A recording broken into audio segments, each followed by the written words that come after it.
இன்றைய தினமலர் செய்தி வாசிப்பவர் பாலசுப்ரமணியன்.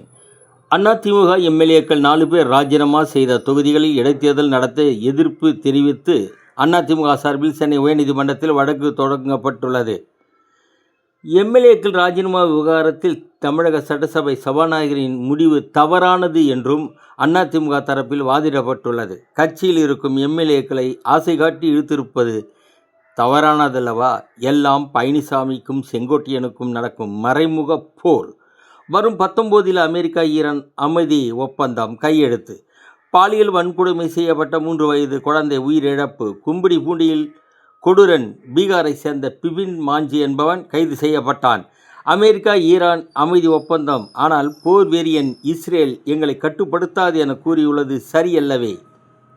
தமிழக இராணுவ வீரர் மீனாட்சி சுந்தரத்தின் வீரதீர செயலை பாராட்டி 48 லட்சம் ரூபாய் நிதியுதவி வழங்கினார் தமிழக முதல்வர் விஜய்.